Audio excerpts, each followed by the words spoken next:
กำลังตำรวจมาวิสาเฉพาะที่ขึ้นกับกรมใหญ่ตำรวจกระทรวงป้องกันความสงบที่ได้เข้าร่วมป้องกันกองประชุมใหญ่ผู้แทนทั่วประเทศครั้งที่12ของพรรคประชาชนปฏิวัติลาวซึ่งนำโดยทานพันโทสันติภาพพิมพ์สอน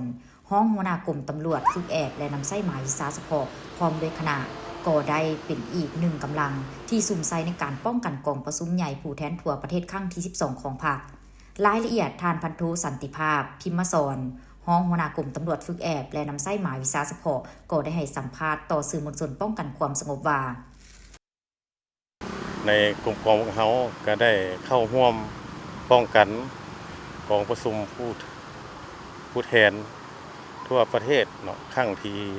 12ของพรรคประชาชนปฏิวัติลาวกลุ่มกองเฮาได้นำกำลังเข้ามายึดพื้นที่แต่วันที่3 เดือน 1 2026เป็นต้นมาซึ่งมีพนักงานทั้งหมด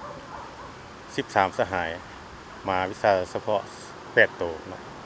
ภายหลังได้เข้ามาฮอดสถานที่ก็ได้จัดกำลังเข้าประจำการตามจุดมอบหมายของขั้นเทิงเนาะตามประตูเข้าออกทางหน้าของและก็ประตูด้านหลังของหอประชุมแห่งชาติ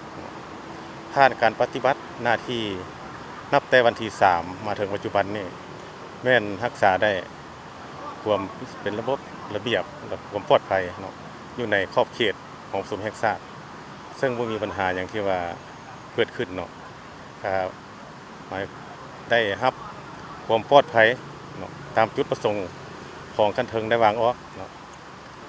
ส่วนการเข้าร่วมกองประชุมในครั้งนี้ข้าพเจ้าประสุทธิภาพภูมิใจเป็นอย่างยิ่งที่ได้เป็นส่วนหนึ่งเนาะในการเข้าร่วมงานกองประชุมใหญ่ผู้แทนครั้งที่12ของพรรคประชาชนลาวสุดท้ายนี่ก็บ่มีหยังขออวยพรใส่ให้การนำพรรครัฐทรงมีสุขภาพแข็งแรงและก็จงให้กองประชุมนี้ประสบผลสำเร็จตามจุดประสงค์ขั้นเทิงที่วางออกขอบใจ